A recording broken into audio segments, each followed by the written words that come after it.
Coucou, comment allez-vous? Bah bien mieux, hein. Ça bouge pas cette nuit, je crois. En tout cas, j'ai pas l'impression que ça bouge. Bah, les gens sont sidérés, hein. Ouais, je reviens cette nuit. En fait, pour partager avec vous ce que je pense de la situation. Bon, ça vaut rien, hein. C'est juste que j'en pense moins. Et donc, non, ça vaut rien du tout. Ça vaut pas plus que ce que vous en pensez, vous. Bon, bah écoutez, si ça s'est calmé, tant mieux. Mais ça reviendra plus fort. Ouais. Alors ça, soyez-en absolument persuadés, hein. Je vais mettre en pause 2 minutes. Me revoilà. Me revoilà. Ouais, ça reviendra plus fort, bien évidemment. C'est pas un... Il y a plein de problèmes, en fait, mais il y en a qu'un seul, hein. Parce qu'il faut regarder le sous-jacent. Ouais, là, je m'agite sur ma chaise. Le sous-jacent, qu'est-ce que c'est? Bah, c'est la démographie. Alors, toute cette histoire-là d'émeutes, après, il y a ceux qui comprennent que... je vais la faire courte, hein, que la France est raciste. Et puis, il y a ceux de l'autre côté qui veulent garder leur voiture et leur magasin, bon. Et qui s'indignent. Et surtout, l'immense majorité qui a peur, ce qui ne sert strictement à rien, hein, je vous le dis tout de suite. Oubliez la peur, hein, oubliez. La peur est mauvaise conseillère et n'évite pas le danger. Donc, j'ai l'air d'avoir peur, ça sert à rien.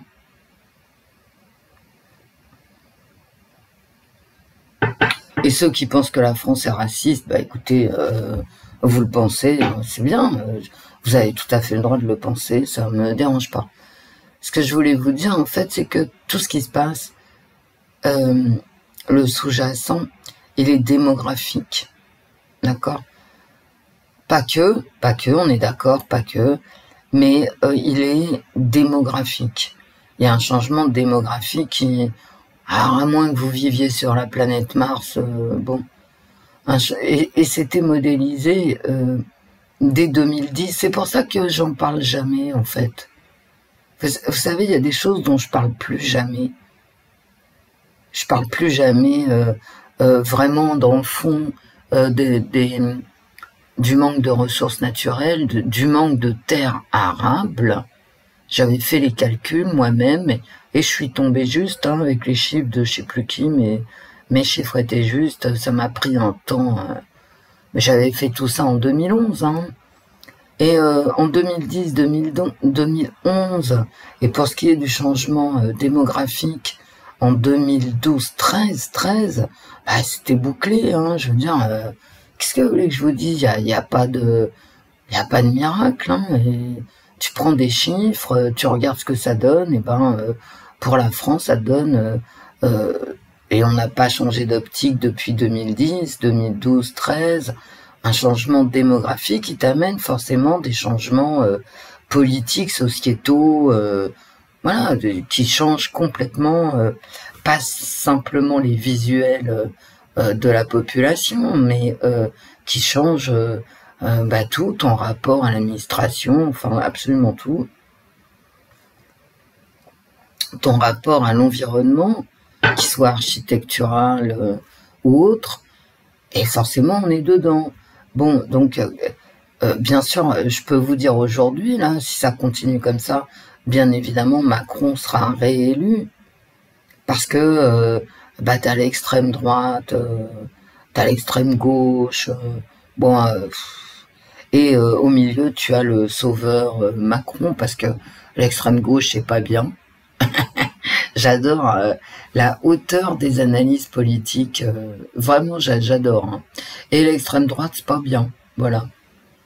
Voilà, c'est tout.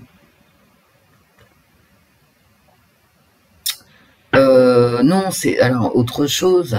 Non, ce sont pas des gamins de 12 ans qui ont une telle stratégie. Parce que, je veux dire, il faut réfléchir un tout petit peu. Hein. Oui, il y a des gamins de 12 ans dans la rue, bien sûr. Peut-être même d'ailleurs plus jeunes. Hein. Ouais. Et alors, vous savez, dans plein de pays du monde, il n'y a pas qu'en France hein, qu'il y a des gamins même de 5 ans dans les rues. Et puis je vais pas rentrer dans les détails, mais et c'est pas la peine d'aller regarder le continent africain. Sur tous les continents, il y a des gamins dans la rue. Bon, bah voilà, ça fait partie de la vie.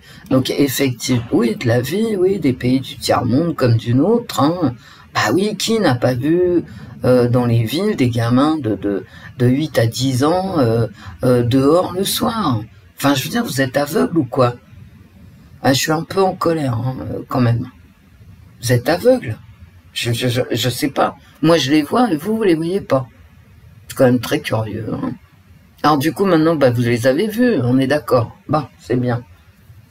Non, mais Wendy, c'est pas vrai, il n'y a pas de gamins dans la rue. Mais si. Et ça fait des années que ça dure. Et la nuit. Enfin, la nuit. Grosso modo, jusqu'à 22h30, 23h l'été, t'y as droit, quoi. Hein. Bon. Et à la fameuse question, où sont les parents? Bah, je crois que j'ai pas de réponse. Hein. Ouais, non. Non, non. Donc, oui, il y a des gosses dans la rue, bien sûr. Il y a des gosses qui ont cassé, enfin des gosses, des petits, quoi, des 12 ans. Ils sont pas petits, hein, d'ailleurs. Alors j'aimerais bien aussi qu'on réfléchisse à la notion d'enfance. À chaque fois que je vous en parle, je me fais secouer, mais je suis désolée. La notion d'enfance, elle varie selon la géographie, la culture, l'environnement, etc. Vous voyez? Bon.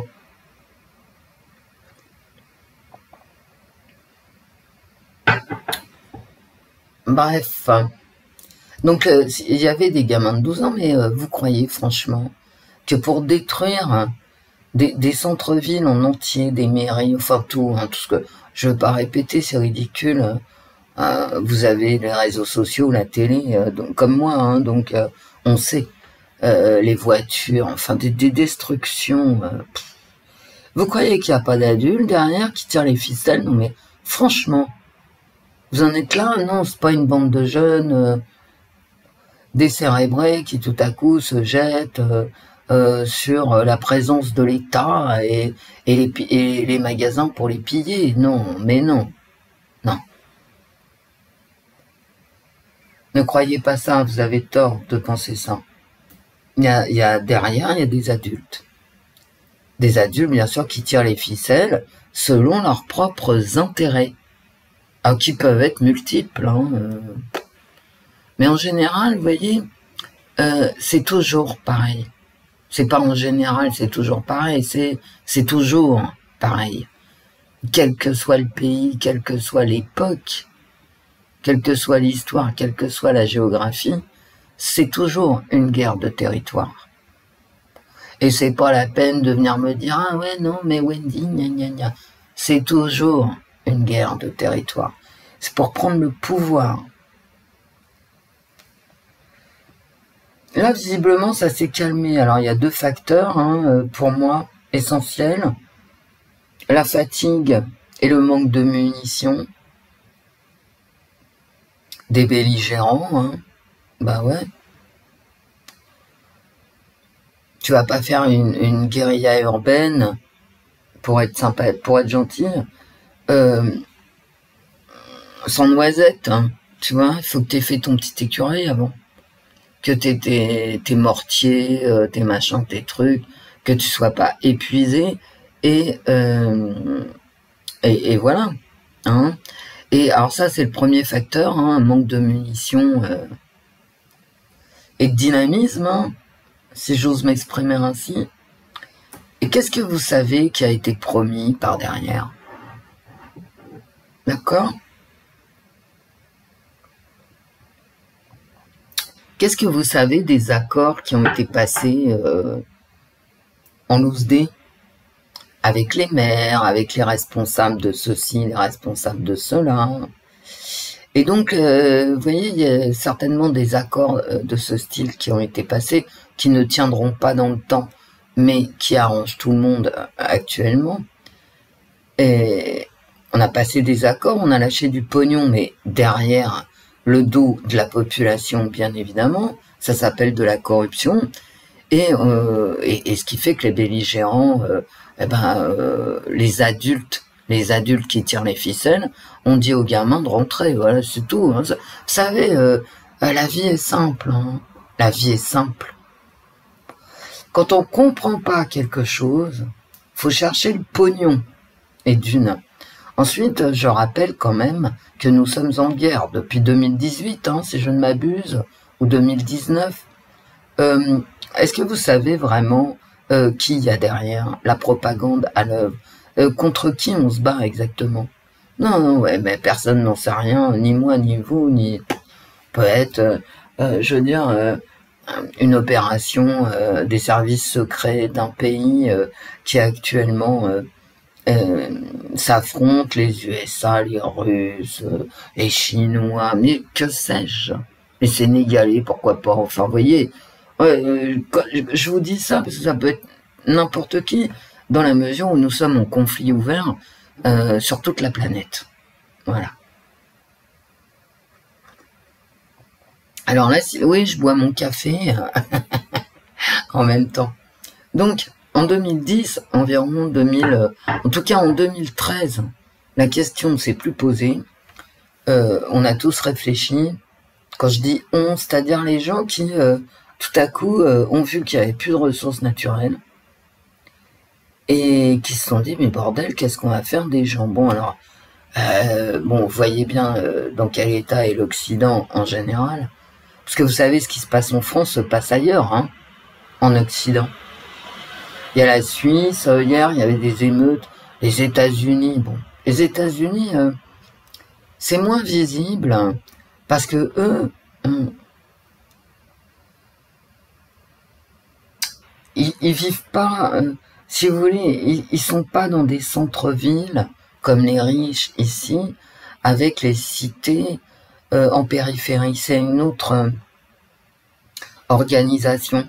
Ils font des ghettos carrément de riches et des ghettos de pauvres. Nous ici, parce que c'est notre culture, voilà.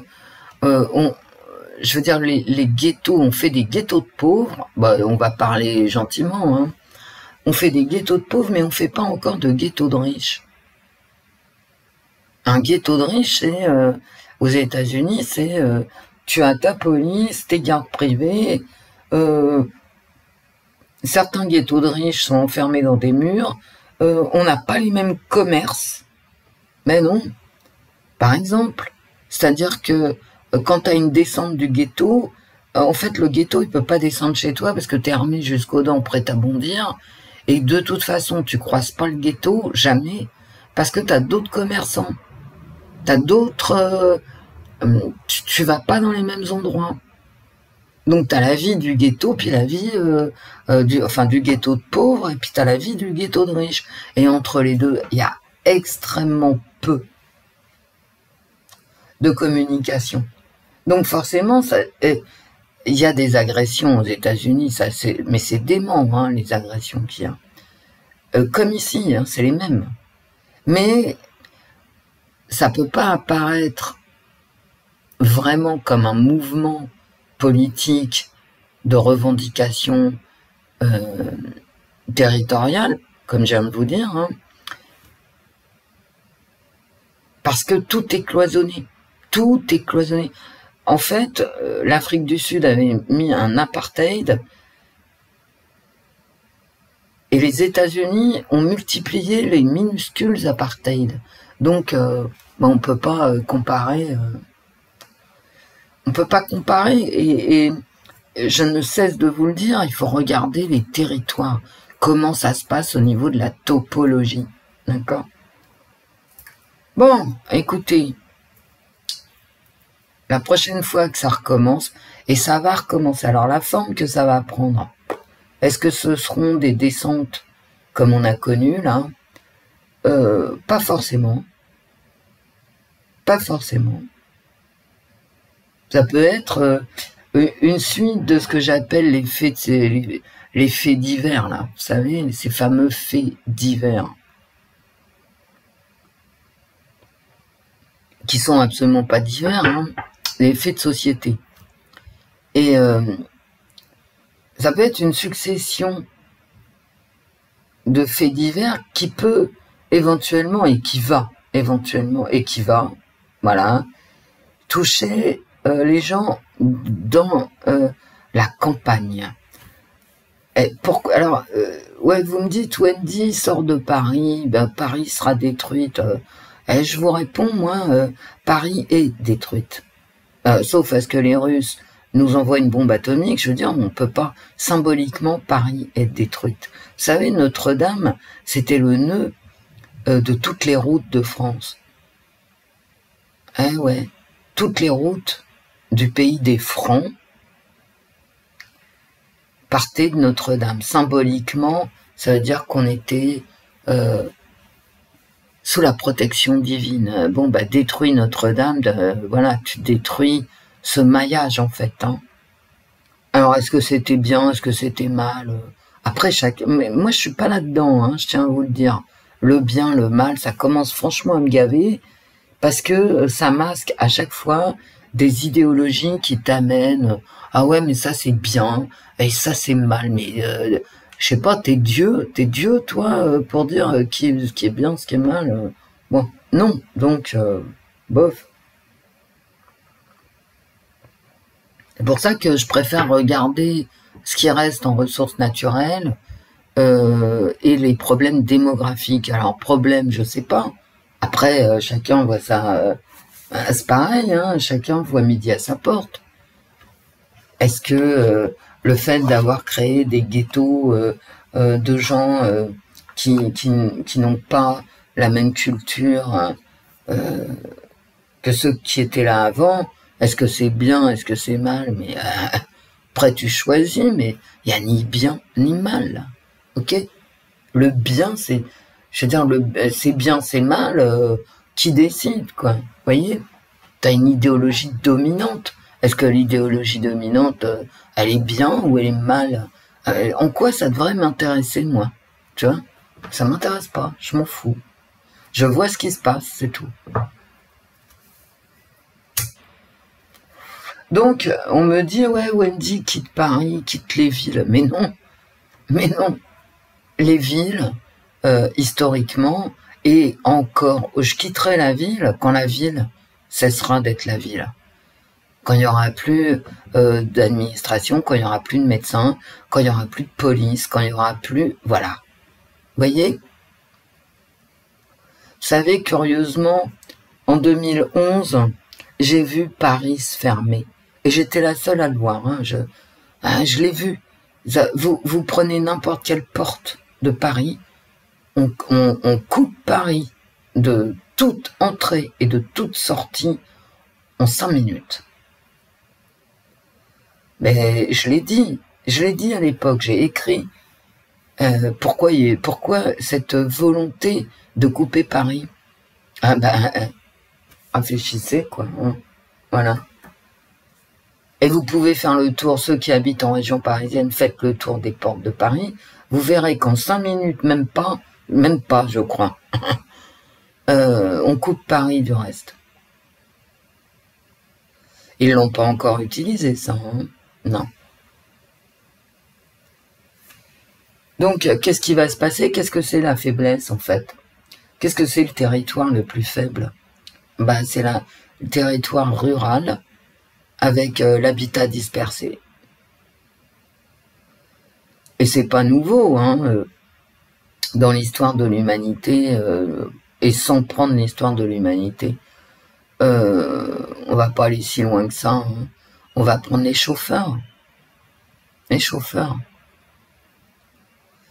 Français, hein, nos bons vieux chauffeurs des campagnes, qui rentrait chez les gens, qui leur chauffait les pieds, jusqu'à ce que les paysans ou les petits bourgeois, le boulanger du coin, ou je sais pas quoi, leur donnent, ouvrent soit les coffres-forts, soit leur bourse. Hein.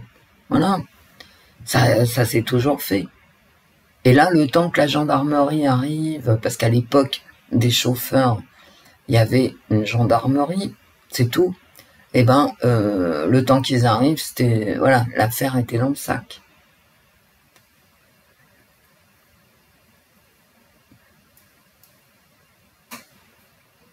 Alors, ceux qui connaissent l'histoire de l'Afrique du Sud, je veux dire, l'Afrique du Sud, c'est vraiment un pays dont il faudrait, sur lequel il faudrait se pencher, revenir sur son histoire récente.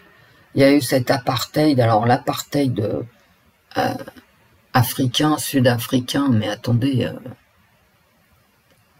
on critique les Américains, mais alors, oh là là, quoi, hein, ça a été, c'est un cauchemar. Je peux pas dire mieux, puis j'ai pas envie de rentrer dans les détails. Parce que c'est trop épouvantable. Donc, ah oui, c'était épouvantable, c'était un cauchemar. Donc, il y a eu cet apartheid, on a lâché l'apartheid, maintenant ça fait plus d'une génération, hein, et quoi, et rien. Et est-ce que c'est de la vengeance? Non, je crois pas, non. Bah maintenant, la démographie s'est inversée, le pouvoir en lui-même s'est inversé, et on a meurtre sur meurtre dans les campagnes, avec des actes de torture, de vengeance. On va prendre le Brésil, même histoire, toujours pareil. Hein. Quand tu veux gagner du territoire, il faut que tu agresses les plus faibles, pas les plus forts.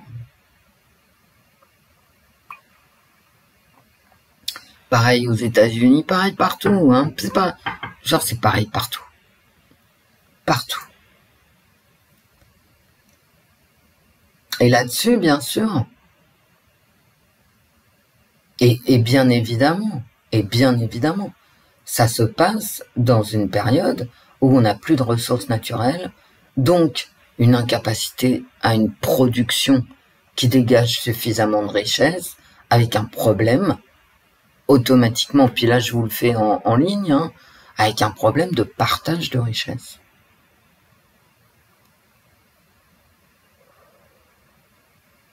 Donc ça fait un chaudron, et c'est explosif. Et ensuite, t'as ceux qui tirent les ficelles, bien évidemment aussi, pour prendre le pouvoir sur un pays exsangue et corrompu. Et corrompu. Et là, ce qui vient, c'est-à-dire, le fait, par exemple, que cette nuit soit calme, c'est pour vous donner la mesure de la corruption, quoi. Et celui qui a tout, ou ceux, hein, parce que ceux, ils sont plusieurs, ceux qui ont touché le pognon, ils recommenceront. On vient de leur filer du pognon, là, c'est clair. Alors, ceux qui ne le voient pas, c'est pareil, je ne peux rien pour vous. Hein. Mais tant pis pour vous, hein, j'ai envie de vous dire. Mais ceux qui ont touché le pognon recommenceront pour toucher encore plus de pognon et prendre plus de territoire. D'une façon ou d'une autre, à mon sens, c'est la ruralité qui va manger, hein. Mais qui va manger, hein. Qui va bien manger.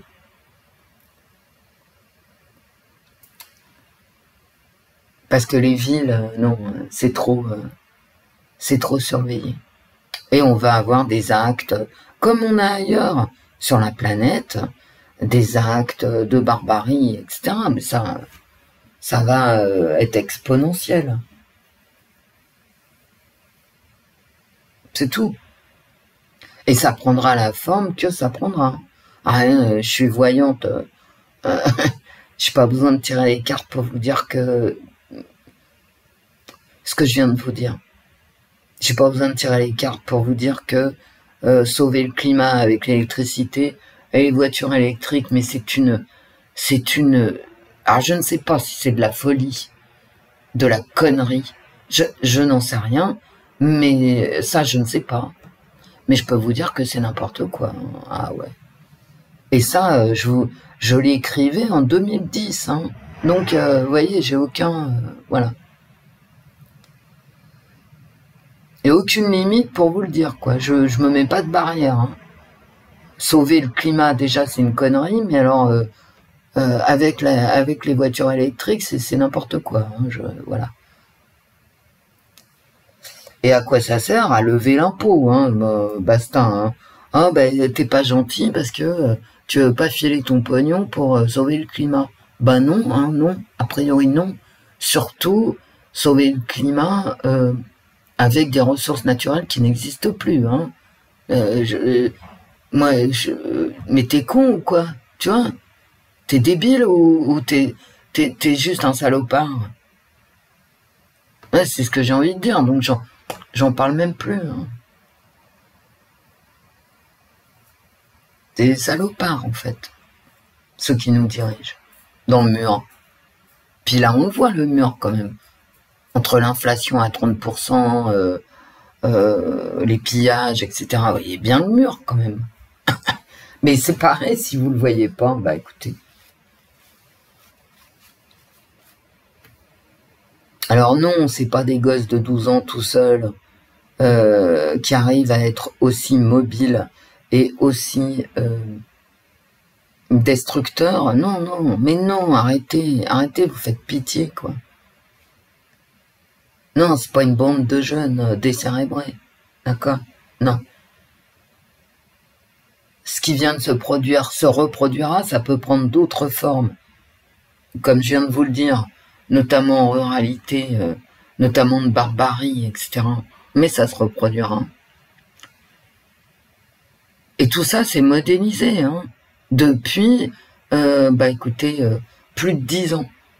Et maintenant, les gens comme moi, ils ferment leur gueule. Hein.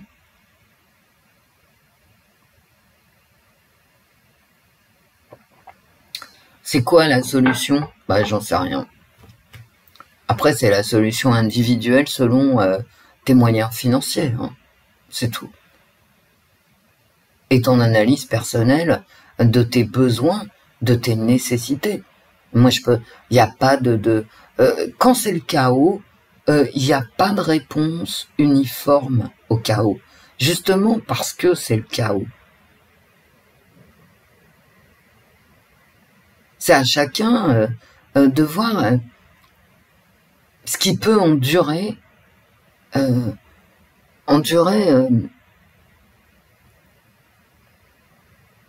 pour son bien-être. Alors un bien-être, bien évidemment, dépend aussi de l'environnement, mais dans un environnement pourri, tu as plusieurs réactions possibles, quelles que soient tes capacités financières. Qu'est-ce que tu choisis? Voilà. Et ça, il n'y a pas de réponse parce que toutes les digues ont sauté. Et elles ont sauté. Et je vous conseille de bien comprendre qu'elles ont sauté. D'une part parce que c'est la guerre, d'autre part parce qu'on n'a plus, c'est le peak all, à 2 L, le pic de tout, on n'a plus de ressources naturelles, plus de production possible, et une violence qui n'est même plus larvée. Et c'est nos limites. Hein. Et quelque chose que je voulais aussi vous dire, c'est que quand tu as 12, 13, 14, 15, 16, 17 ans, tu vis une exultation.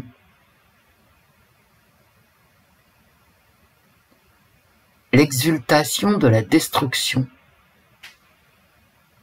Tu apprends le goût du sang. Tu apprends tu dégages des endorphines dans le cerveau, mais réfléchissez 2 minutes. Vous êtes en colère, vous et moi aussi, hein, contre certaines personnes, etc. Imaginez-vous que c'est la fête du string et que nous soyons autorisés à prendre une baramine et à aller taper sur tout ce qui nous casse les pieds. Imaginez. Vous savez, les êtres humains sont des animaux. Hein. Nous faisons partie tous du règne animal. Je le rappelle quand même. Une fois que tu as appris le goût de la destruction, bah t'as envie de recommencer, hein, c'est tout. Tu sais ce que ça te fait. Et eux, ils ont appris. J'espère que toi aussi.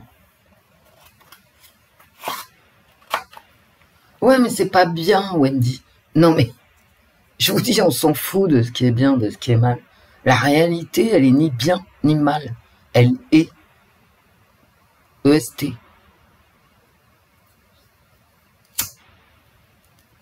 La réalité, elle n'est pas là pour se plier à une idéologie quelconque. C'est l'idéologie qui doit accompagner la réalité. On vit pas, on mange pas du fantasme. On mange pas du bien ou du mal. On n'en mange pas. C'est pas ce qui nous fait vivre.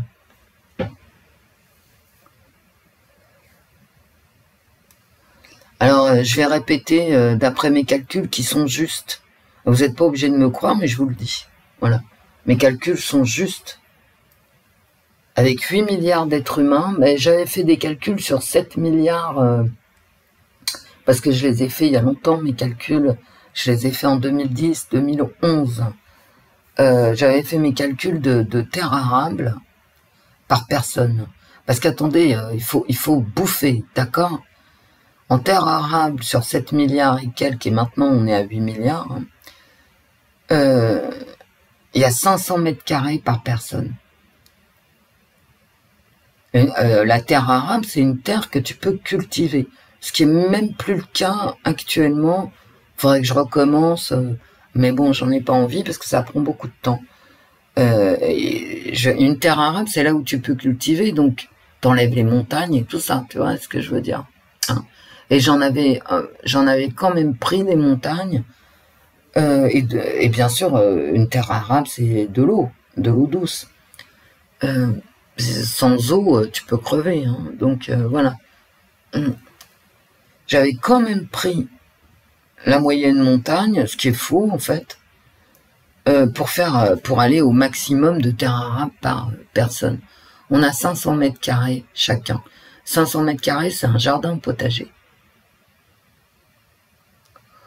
De taille moyenne, hein. Avec une maison dessus. Donc si je... parce que bon, il faut bien vivre quelque part, quoi. Donc c'est pour ça d'ailleurs qu'on construit des immeubles de 30 étages où les gens sont tellement heureux de vivre dedans que tu les retrouves en train de te casser les monoprix. Bon, enfin bref, passons. Ouais, parce qu'il y a une logique quand même. Hein. 500 mètres carrés, donc moins l'habitat.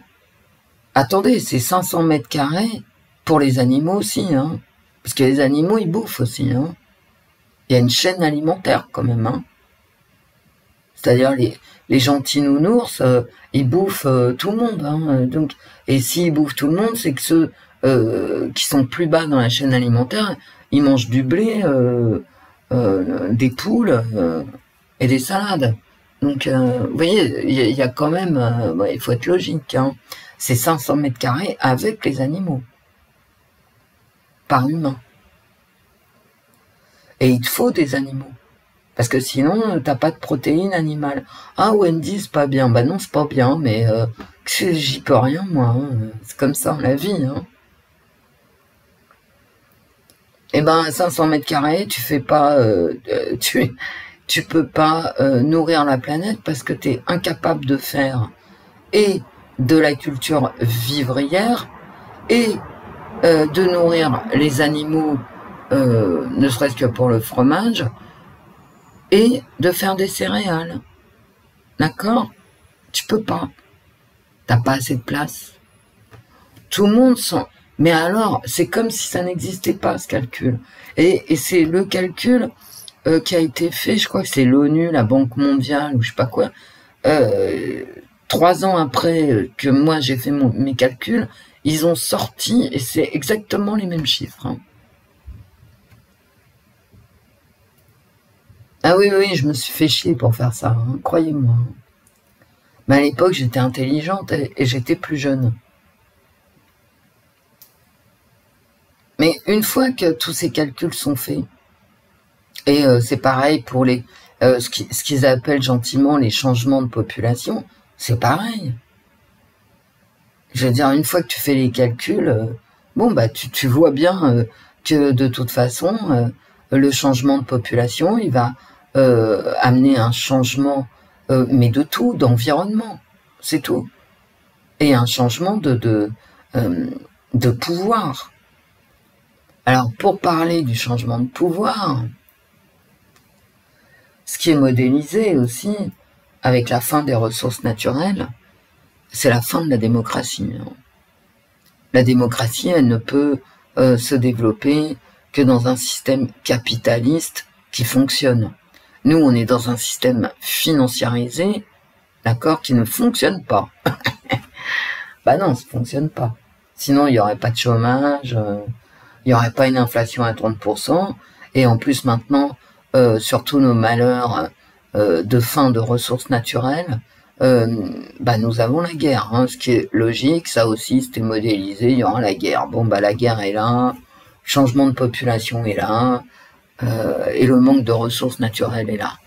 Ok. Alors est-ce que c'est l'apocalypse? Mais non. Pourquoi tout de suite les grands mots, quoi? Alors d'une part parce que Dieu va pas apparaître, hein. Bah non. Alors là, autant je suis persuadé qu'il y a 500 mètres carrés par personne, c'est-à-dire en fait 350 mètres carrés parce qu'il faut enlever l'habitat. Autant j'en suis persuadé, autant je suis persuadé que Dieu, non. Non. Il va rester là où il est. C'est-à-dire on ne sait pas où. Hein, partout et nulle part. Hein. En fait, c'est ça Dieu. C'est partout et nulle part.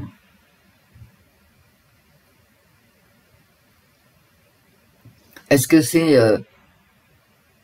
à bas bruit un conflit spirituel à dominante religieuse, machin? J'ai envie de vous dire, c'est évident, mais en même temps, qu'est-ce que ça change, quoi, fondamentalement? Je mets en pause, je vais me servir un café. Ouais, je suis revenue, je sais pas si la vidéo va charger avec autant de pauses. Donc, non, c'est pas l'apocalypse, c'est une période à passer, et on sait très bien. On le sait parce qu'on a les exemples. Je vous ai parlé de l'Afrique du Sud, du Brésil, on pourrait vous parler d'autres pays, hein, c'est pas du tout... Il n'y a pas de jugement là-dedans. On sait comment ça va se passer. On le sait. Bon. Donc c'est la fin de la démocratie, etc.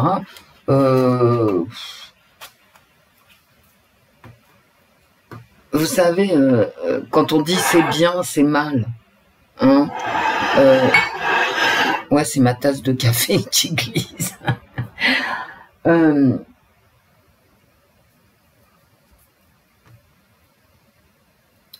Les hommes politiques, vous savez, là, ils veulent pas perdre leur place.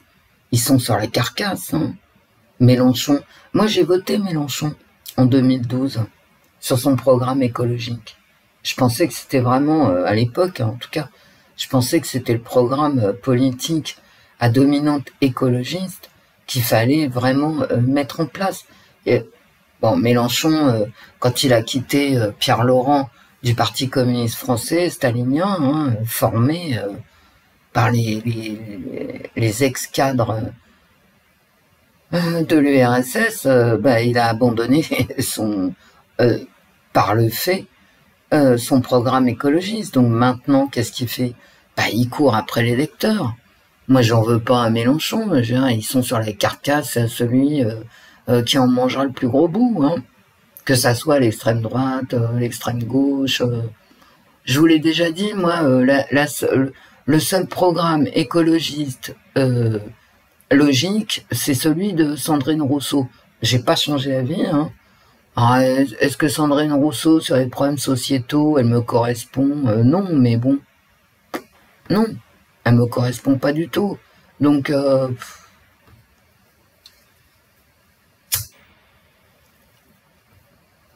alors après, ce qu'il faudrait faire au niveau politique, mais je vais pas, je veux dire, chacun est assez grand pour savoir, pour avoir son opinion. Et une opinion en vaut une autre. Ça, il faut vraiment que tout le monde se le mette bien dans la tête. Et quand une opinion nous déplaît, je conseille justement d'aller bien l'étudier pour savoir en quoi vraiment elle nous déplaît.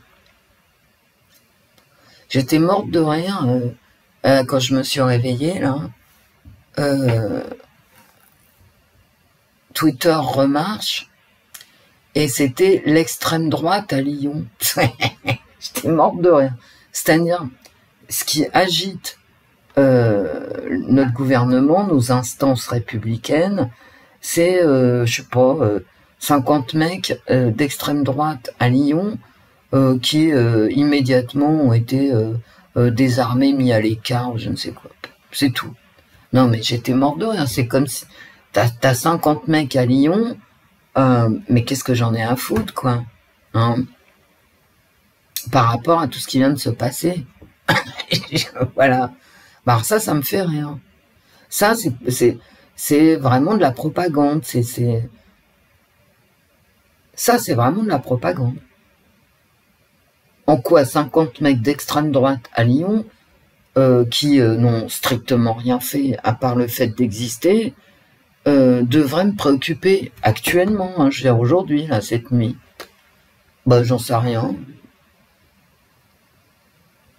Ça, c'est de la propagande. Bien évidemment, ce qu'a fait Elon Musk,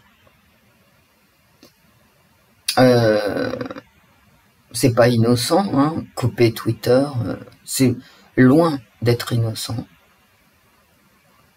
savez, ces mecs, s'ils mènent le monde, forcément, ok, voilà.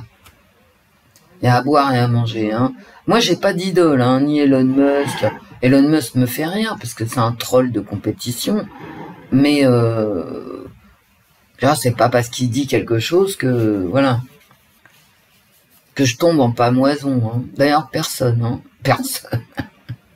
Je ne tombe en pamoison devant personne. Hein. Il y en a un qui commencerait à dire la vérité, hein, à savoir qu'on est très démunis, tous, que la classe politique est extrêmement démunie par rapport à ce qui se passe, que personne n'arrêtera cette violence et cette haine qui monte de tous les côtés, qui parlera de la... Il y en a un qui parlerait de la peur, Je suis allé faire mes courses, c'était vendredi matin, je crois, dans un autre quartier. J'étais avec des mémés, bah, comme Wendy, hein, des petites mémés. Et elles ont la trouille, quoi. On a discuté et tout ça, elles ont la trouille. Et vous savez de quoi elles ont peur? Que leur immeuble leur prenne feu. Ouais. Bah oui, bien sûr. Mais d'avoir peur, c'est ridicule, quoi. Fallait avoir peur avant, hein. En 2010. Moi, quand j'ai fait tous mes calculs démographiques et écologiques, ah bah ouais, hein, je peux vous dire que j'ai eu peur. Hein. Vraiment. Mais après, dossier clos, bah voilà, on va vivre comme ça, c'est-à-dire je me suis dit, bah tu vas vivre comme ça le temps que ça dure, en ayant toujours à la tête, quand même, hein, que bon, une solution de repli était nécessaire. Et je ne pense pas, et je vous le dis, hein, je peux me tromper, bien évidemment, hein, je ne pense pas du tout que la campagne française soit une solution de repli pérenne. Je vous le dis comme je le pense.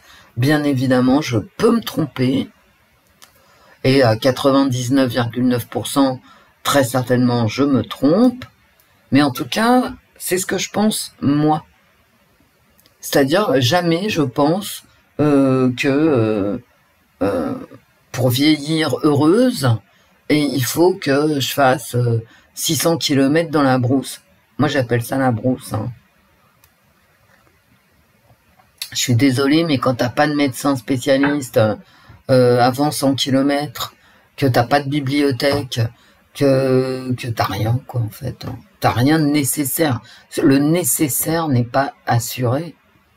Ok? Et que ton premier voisin, il est à 150 mètres et que t'es en train de vieillir, non, je pense pas. Non, vraiment, rien ne me fera dire que, pour moi, en tout cas, pour moi, d'accord, la campagne française soit une solution de repli avec tout ce qui se passe. Moi, quand j'ai vu Coyonax, Montargis, putain, Montargis, la Venise du Gâtinais détruite, Oyonnax, un port de pêche, mais alors, putain, incroyable Oyonnax. Hein. Moi, quand j'y suis passé, il y a d'extrême, très longtemps que je suis passé à Oyonnax, putain, j'exagère à peine, mais à 18h30, il n'y avait personne dans les rues. Hein. C'était mort, archi mort. Bah maintenant, c'est en feu. Bref. Voilà. J'ai certainement oublié de vous dire plein de choses. Arrêtez de penser que ce sont des gamins entre 12 et 17 ans qu'on fait ça tout seul. C'est impossible. C'est purement impossible. C'est impossible. Vous m'entendez vous entendez ce que je vous dis. Donc il y a quelqu'un derrière qui a reçu du pognon là, maintenant, donc qui est corrompu et qui est rentré chez lui, ok? Ou chez eux, hein, parce que je vous dis c'est multifactoriel, hein, comme d'habitude. Et que ça recommencera et que ça sera de plus en plus violent, de plus en plus barbare, de plus en plus cruel. Hein. Ce qui est normal dans un monde sans pétrole. Vous voyez, il y a une logique quand même. Hein. Il y a une logique.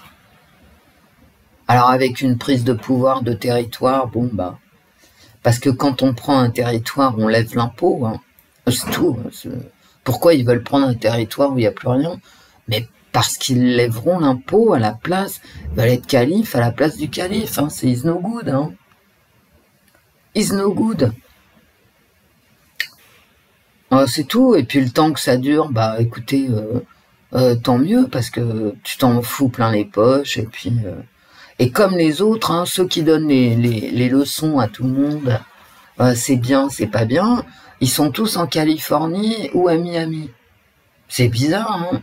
Ils sont pas à Angers, ils sont pas au Oyonnax, ils sont même plus à Paris. Bah non, c'est chaud quand même. Hein.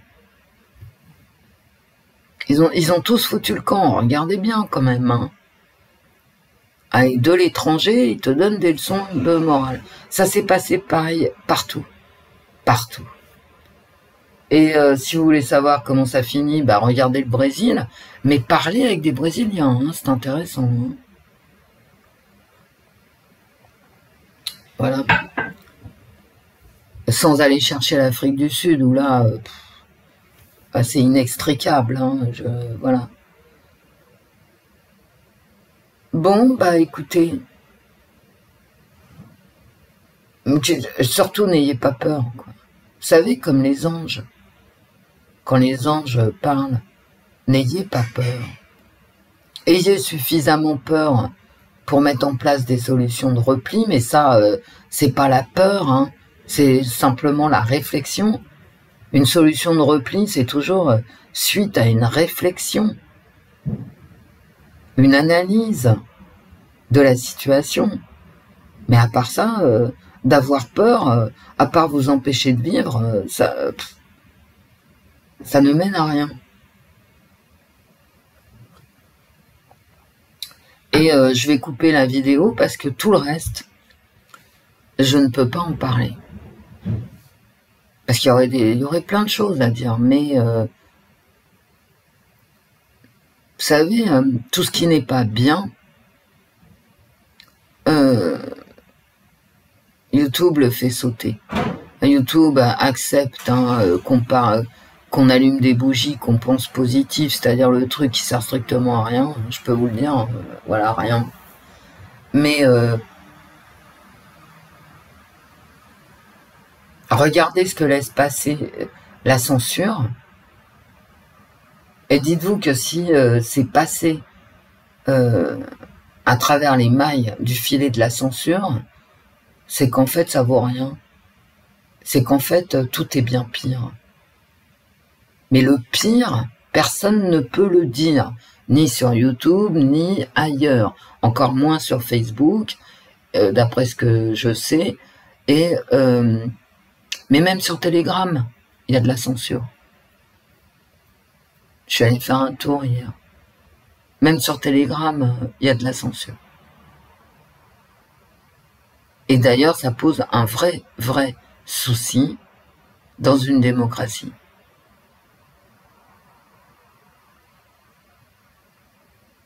Un vrai souci. Donc, je compte sur vous pour aller plus loin, hein, par rapport à ce que je vous dis là, sur les ressources naturelles, la guerre, l'inflation, les ghettos. Il faut que vous alliez plus loin. Moi, je peux pas en dire plus. Voilà. Je vous fais plein de bisous, mes amis. Bon réveil. Est-ce que je reviens pour un tirage de cartes? À la limite, ce qui serait marrant, c'est de faire un tirage sur 2027, les élections. Mais vous savez, en 2027, on va tous voter comme un seul homme. Alors moi, j'irai pas. Hein. Si c'est la même offre politique, je le répète, si on a la même offre politique qu'aujourd'hui, je ne me déplacerai pas. Voilà. Mais en 2027, ouais, ça vaudrait le coup de tirer les cartes. Bon, je fais plein de bisous. Cette vidéo est strictement inutile. Sachez que j'en ai conscience. J'en ai conscience. Mais bon, j'avais envie de le partager avec vous. Gros bisous, mes amis. Gros bisous. Bisous. Courage.